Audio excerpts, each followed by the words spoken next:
다스겔에게 보여주시는 하나님의 환상 중에 오늘은 세 번째 환상인 측량줄을 잡고 있는 한 사람의 환상입니다.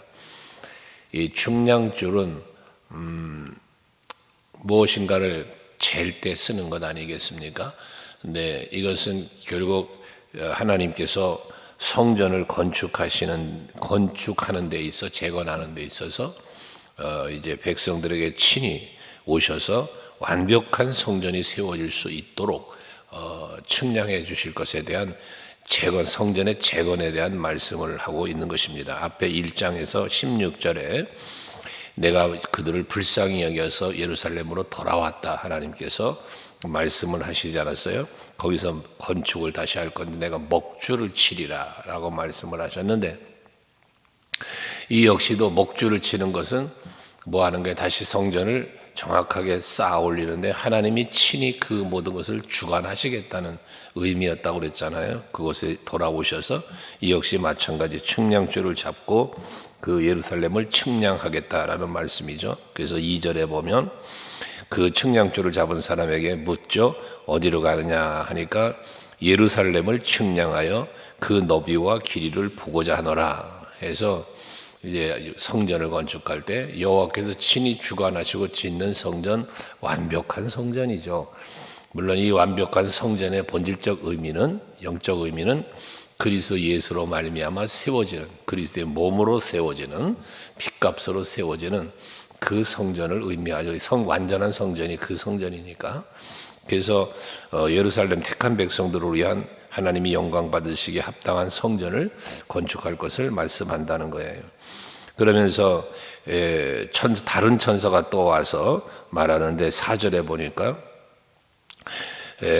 너는 달려가서 그 소녀에게 말하고 이르기를 예루살렘은 그 가운데 사람과 가축이 많으므로 성곽 없는 성읍이 될 것이다.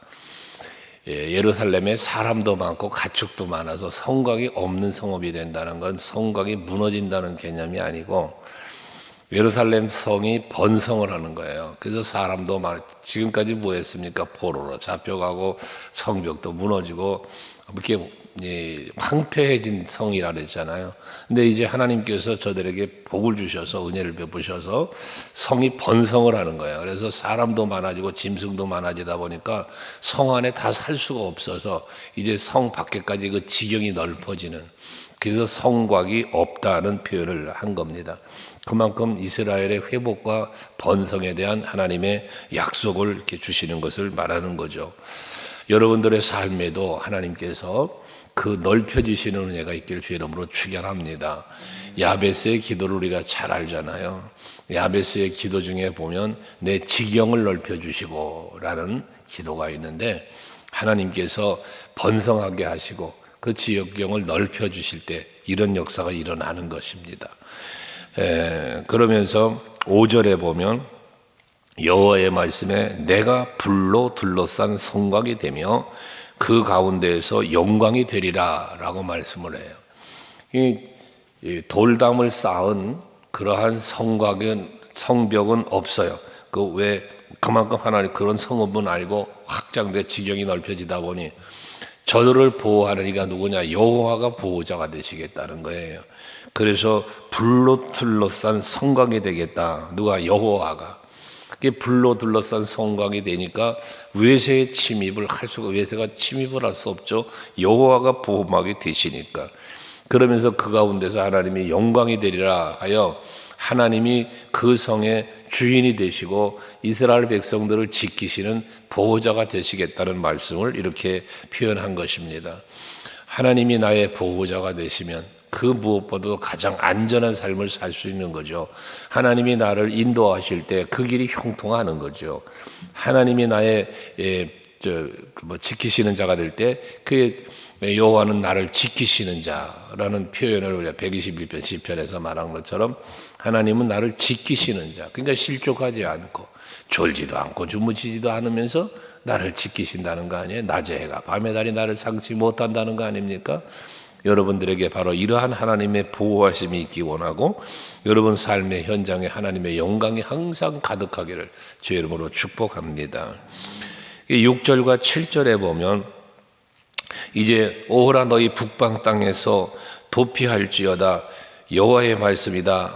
또 이런 내가 너희를 하늘 사방의 바람같이 흩어지게 하였습니다 라고 말씀하는데, 또 뒤에 7절에는 바벨론 성에 거주하는 시온아 이제 너는 피할지어다. 여기 북방 땅에서 도피해라, 바벨론에서 피하라. 이 말은 북방의 땅 아수르죠. 아수르로 포로로 잡혀갔던, 또 바벨론으로 포로로 잡혀갔던 저들이 그 땅에서 피한다, 도피한다. 이게 뭐에 돌아오는 거죠. 이스라엘로 돌아오는 거죠. 애굽에서 종로로 타고 있던 이스라엘 백성들이 모세를 통하여 하나님이 출애굽을 시킬 때 저들은 뭐 했습니까? 애굽에서부터 도피하는 거예요. 애굽으로부터 떠나는 거예요. 그게 가나안을 향해 가는 이스라엘 백성들이었던 것처럼 지금 이들은 아수르로 바벨론으로 포로로 잡혀가 있었지만 이제는 그곳을 떠나서 예루살렘으로 돌아오게 되어지는 것을 말씀하고 있는 것입니다. 회복이라는 거죠. 회복. 그래서 우리들의 삶은 늘 회복된 삶을 살아가야 되겠는데, 영적으로는 죄와 허물로 죽었던 내가 살아나는 거고, 즉 제사함이죠. 회개로 말미암아 이루어지는 거예요. 그리고 난 뒤에 하나님의 은혜 안에서 이제는 성령의 충만함을 받고 그 성령에 이끌리는 삶을 살면서 주의 은혜 속에 살아가는 삶, 이게 바로 우리들이 누리는 영적인 복이고, 육체적으로도 힘들고 어렵고 문제가 있었던 모든 삶으로부터 떠나서 이제는 평화롭고 안정된 삶의 자리로 나아가는 것을 의미하니까 여러분에게도 이런 역시 복이 있기를 축원합니다. 8절로 보면 여호와께서 말씀을 하시기를 영광을 위하여 너희를 노력한 여러 나라로 보내셨나니 너희를 범하는 자는 그의 눈동자를 범하는 것이다. 이 이스라엘 백성들을 범하는 것은, 즉 이스라엘 백성들을 괴롭히는 것은 여호와의 눈동자를 범하는 거라는 거예요. 이게 뭐냐면 여호와 하나님께서 그 눈동자처럼 저들을 보호해 주시는 걸 의미하는 거거든요. 그러니까 이스라엘 백성들을 괴롭히는 것은 결국은 뭐 하는 거냐? 하나님을 괴롭히는 것이 된다는 이야기죠. 모세가 이스라엘 백성들이 출애굽하여 나올 때 이 백성들이 모세의 말을 안 듣잖아요. 대적을 하잖아요. 그때 하나님 앞에 기도할 때 하나님이 뭐라 합니까? 저들은 복이 곧은 백성이다. 저들이 너를 대적하는 게 아니라 나를 대적하는 것이다. 이런 표현을 했잖아요. 그것처럼 이스라엘 백성들을 괴롭히고 있는 것은 결국은 여호와를 괴롭히는 거예요. 하나님을 대적하는 행위가 되었다는 것입니다. 특별히 눈동자를 범한다라고 하는 것은 그만큼 눈동자처럼 이스라엘 백성들을 보호했다는 거거든요. 여러분, 이 사람이 눈동자는 얼마나 민감하게 보호됩니까? 눈 깜빡할 사이에 눈꺼풀이 덮이면서 보호하고, 이 눈동자처럼이거든요. 하나님이 이스라엘 백성들을 한순간도 외면하지 아니하시고 버리지 아니하시고 항상 지켜주는 것을 이야기하는 거예요. 그럼 포로로 보낸 건 버린 거 아니냐? 저들을 버렸다기보다 죄악으로부터 돌이키기 위한 하나님의 방법이었다라고 말씀드렸잖아요. 이것처럼 하나님은 저들을 이렇게 지켜주었다는 것입니다. 그러면서 거기에 9절에 보면 내가 손을 그들 위에 움직인즉 그들이 자기를 섬기던 자들에게 노략거리가 되리라 하셨나니 너희가 만군의 여호와께서 나를 보내신 줄 알리라 했는데, 여기 나를 보냈다는 표현을 하는 것은 궁극적으로 예수 그리스도가 이 땅에 오심을 상징적으로 말씀하고 있는 것이에요. 그래서 예수께서 오셔서 모든 세상의 사단의 권세, 악의 권세를 멸하시고 그리고 최후 승리하시는 이 승리를 말씀합니다. 하나님의 능력이 결국은 하나님의 능력이 오신 거고 하나님의 사랑이 임한 거죠. 그래서 그 능력과 사랑으로 대적들을 물리치고 그리고 이 택한 백성들을 다시 살리시는 이러한 은혜를 말하는 거예요.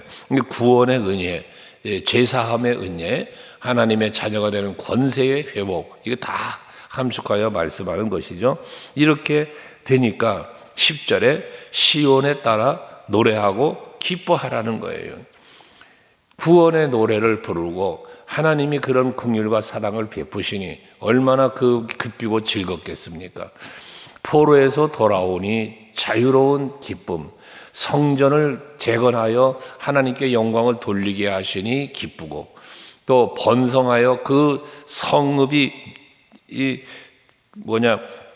성곽이 없어질 정도로 번성해 나가니 또 즐겁고, 하나님께서 그들의 친히 불같이 성곽에 되어서 지켜주시니 또 평화롭고, 매사가 기쁘고 즐겁고 감사할 일뿐이 없는 거잖아요. 넘쳐나는 거잖아요. 그래서 노래하고 기뻐하라는 거예요. 그러면서 이는 왜 기뻐하고 왜 노래해야 되냐? 내가 와서 네 가운데 머물 것입니다, 그 말이에요. 예수께서 성육신하여 이 땅에 오셨다 그랬죠.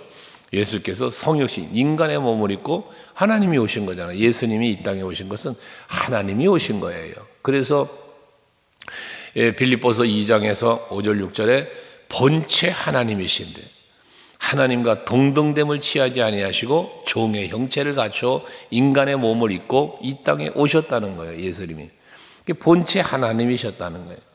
태초에 요한복음 1장에도 말씀이 계시니라. 그 말씀이 계셨던 그 천지 만물을 창조할 때 계셨던 그 말씀 하나님이에요. 그 예수가 빛이 되어 요한복음 1장에 참 빛으로 이 땅에 또 오셨다. 이런 표현들을 하잖아요. 예수께서 이 땅에 찾아오신 거예요. 여러분, 예수께서 이 땅에 오셨다라고 할 때 이 땅에 지리학적으로 이 땅에 왔다, 이 지구에 왔다 이런 개념보다도 예수님이 이 땅에 오신 것은 결국 예수님이 나에게 오신 거예요. 나를 찾아오신 거고, 십자가를 지신 것도 날 위하여 십자가를 지신 거고, 늘 말한 거 아니에요? 부활도 날 위하여, 하늘의 보좌에 오르심도 날 위하여, 계속 재림도 나 위하여 오시는 거예요. 거기에 거처를 마련하신다고 그랬는데 나 위하여 내가 구할 거처를 마련하시는 거예요. 그러니까 우리 찬송가 중에 나 위하여 십자가에 그 찬송을 부르지 않습니까? 나 위하여. 하나님은 나의 하나님, 예수님도 나의 예수님, 성령님도 나의 성령님, 항상 나를 위하신 일하시는 그런 하나님이단 말이에요. 앞에 성을 건축하는 것도 성곽이 불같이 성곽이 되어주시는 것도 영광을 받으시는 것도 나 위하여 나를 통하여 이런 항상 내가 주인공이 되는 삶을 살아가야 한다는 거죠. 내가 네 가운데 머물기 때문에 너는 노래하고 기뻐하라 했으니, 내 마음에 예수가 계시고 내 가정에 예수가 계시고 내 직장에 예수가 계시고 내가 어디에 가든지 머물든지 항상 거기에 동행하시니, 그로 인하여 노래하고 기뻐하고 즐거워하며 살 수 있는 거죠. 다윗의 노래가 그런 시편의 고백이, 다윗의 시편의 고백들이 다 그런 노래잖아요. 시편을 묵상할 때마다 여러분에게 말씀을 드렸지만, 다윗의 시편의 고백은, 수많은 고백들은 성중에서 왕궁에서 평화를 누리면서 지은 시편보다 힘들고 어려웠던 역경의 순간에 하나님을 노래하고 감사했던 찬송시가 더 많다고 그랬지요. 바로 그거예요. 그러니까 여러분들이 항상 하나님이 나의 삶의 현장에, 나의 삶의 중심에 하나님이 항상 머물러 계신다. 임마누엘이죠. 이 임마누엘의 신앙이 여러분들에게 확실하면 두 가지가 늘 벌어진다 그랬죠. 담대하다, 두렵질 않아, 행복해, 그 다음에 죄를 범치 않는다. 이 두 가지는 늘 말하는 건데, 이 임마누엘 신앙이라고 그랬잖아요. 하나님이 그렇게 예수가 나와 함께 하시는 걸 말합니다. 그때가 되면 11절 그날에 그랬어요. 그날에 즉 여호와께서 우리 가운데 찾아오셔서 우리 가운데 머무시면서 우리로 하여금 노래하고 기뻐하게 하는 날, 구원의 날이에요. 이 날이 구원의 날, 바로 그날이에요. 구원받은 날, 많은 나라가 여호와께 속하여 내 백성이 될 것이요 나는 네 가운데 머물리라. 네가 만군의 여호와께서 나를 네게 보내신 줄 알리라. 그렇죠? 여기 하나님께 속하였다는 말을 해요. 그날 구원받는 날, 여러분들이 구원을 받는 날, 그날 이미 구원받는 순간 여러분들은 하나님의 자녀가 되는 거죠. 예수의 지체가 되는 거죠. 하나님의 백성이 되는 거예요. 하나님 자녀가 된 거예요. 그러면서 내게 속하였다는 말이 그 말이에요. 구원받은 자가 되었다는 거예요. 하나님 자녀가 되었다는 거예요. 그러면서 내 백성이 된다라는 거예요. 내 백성이 된다. 하나님께 속한 자가 내 백성이 되는 거죠. 이 내 백성이 되었다는 건 하나님이 보호해 주신다는 거야. 하나님이 지켜주신다는 걸 의미하는 거죠. 그래서 또 역시 마찬가지 나는 네 가운데 머물리라. 내 백성이니까, 하나님의 백성이니까 하나님이 우리 가운데 계시면서 우리를 다스리시는 거예요. 우리를 지키시는 거예요. 이게 하나님이 내 하나님이 되어주신 거예요. 내 하나님의 소유가 된 거예요, 우리가. 그래서 그런데 많은 나라가 그랬어요. 이게 뭐냐면 아브라함에게 말씀하신 내 후손이 번성한다. 그러고 이 번성은 혈통적 번성을 의미하는 게 아니라 영적인 개념으로는 언약의 백성들, 하나님께 구원받은 무리들을 말하는 거예요. 그러니까 지금 보세요. 아브라함 어디입니까? 가나안에서 아브라함에게 주신 가나안에 이르기 전에 갈대아 우르에서 하나님을 아브라함을 부르시고 언약할 때 후손이 번성할 것이라는 약속을 하신 그 약속이 예루살렘만이 아니라 온 세상에 지금 저 북녘 땅에도 저 중국에도 수많은 나라 가는데 많은 그리스도인들이 지금 번성하고 있잖아요. 얼마나 많이 퍼져가고 있습니까? 이게 후손이 번성함이 이런 거란 말이에요. 그러니까 하나님께서 이처럼 많은 나라가 여호와께 속하고 많은 백성이 여호와께 속하고 그래서 저들을 택함받고 부름받고 구원받은 무리들이 다 하나님의 백성이 되어지는, 그게 하나님이 보호자가 되어주시는 거죠. 그 가운데 우리가 속한 게 된 거다 그 말이에요. 그러니까 우리는 나는 하나님의 자녀가 되었다. 하나님은 나의 보호자가 되셨다. 이런 믿음을 갖고 감사하면서 사는 여러분도 되셔야 한다는 거죠. 그러면서 12절에 여호와께서 장차 유다를 거룩한 땅에서 자기 소유를 삼으시고 다시 예루살렘을 택하시리니 그랬잖아요. 앞에서 말하는 것처럼 내게 속하고 또 내 백성이 된다라고 말씀한 것처럼 이제 하나님께서 저들의 주권자가 되신다는 거예요. 그래서 이스라엘 백성들을 택함받은 백성들을 여기 유다를 그랬는데 이 택함받은 민족이잖아요.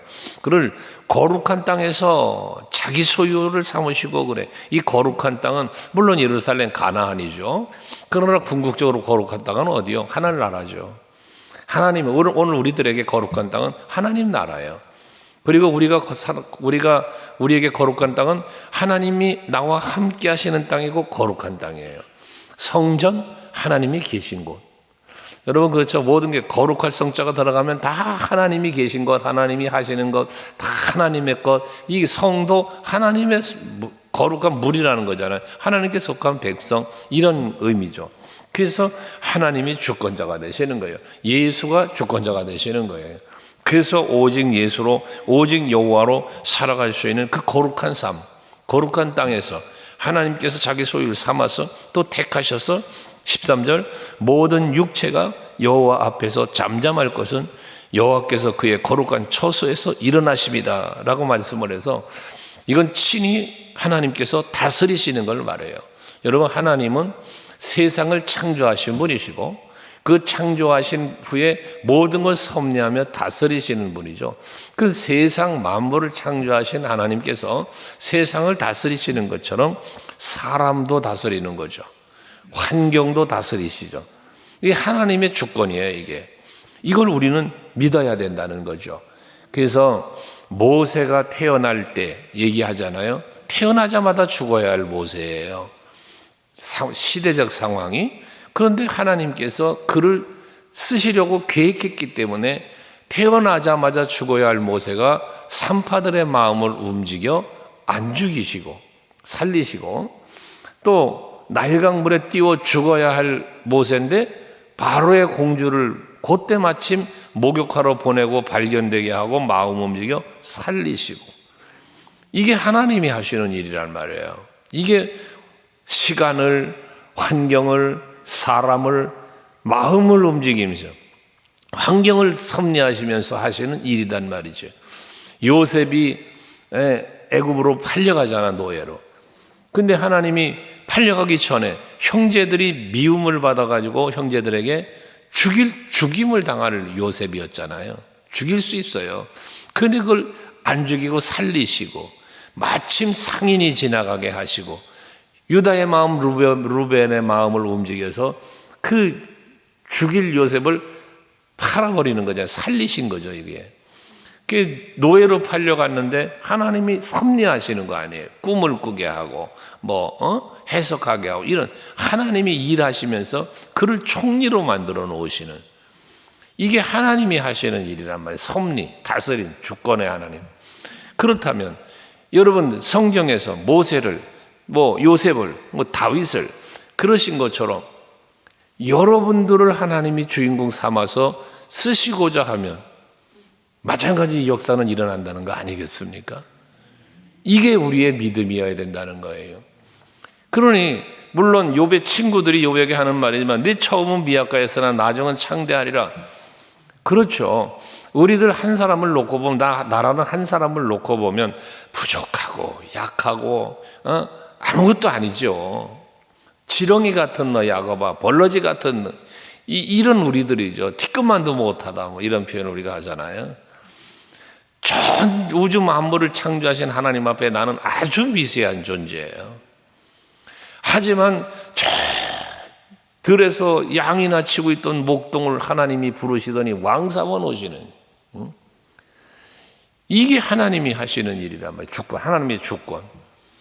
그 주권 속에 내가 하나님께 택함을 입었고 내가 하나님의 백성이 됐고 내가 하나님께 속한 자가 되었다. 여러분이 그 거룩하신 여호와의 성육신하여 이 땅에 오셨던 예수의 지체가 돼 한 몸이 됐단 말이야. 내가 이게 얼마나 기쁘고 즐거워할 일이요. 그러니까 노래하고 찬송하라고 말하는 거예요. 그 찬송해야 될 이유를 이는 함께 하심에 대한 임마누엘을 약속하신 것처럼 여기 13절 마지막에도 그랬죠. 여호와께서 그의 거룩한 처에서 일어나셨다. 그 거룩한 처에서 일어났다. 왜 일어나요? 여러분을 위하여 일하려고 일어나신 거지. 스데반 집사님이 순교할 때에 하늘을 우러러보니 하늘문이 열리고 보좌 우편에 서서 계신 예수가 보였다잖아요. 보좌에서 일어나신 거죠. 왜? 스데반 집사를 영접하시려고. 이게 바로 날 위하여 일하시는 하나님의 모습에 거룩한 처에서 일어나셨다. 오늘도 여러분 이 아침에 예배하는 여러분들, 기도하는 여러분들 위하여 일하시려고 거룩한 처소에서 일어나시는 여호와, 오늘도 여러분과 동행하시면서 여러분을 위하여 일하실 겁니다. 그 믿음 가지고 오늘도 기뻐하고 즐거워하며 하나님의 임재하심을 느끼며 의지하시며 이 한날을 복되게 사시기를 주의 이름으로 축원합니다. 기도하겠습니다.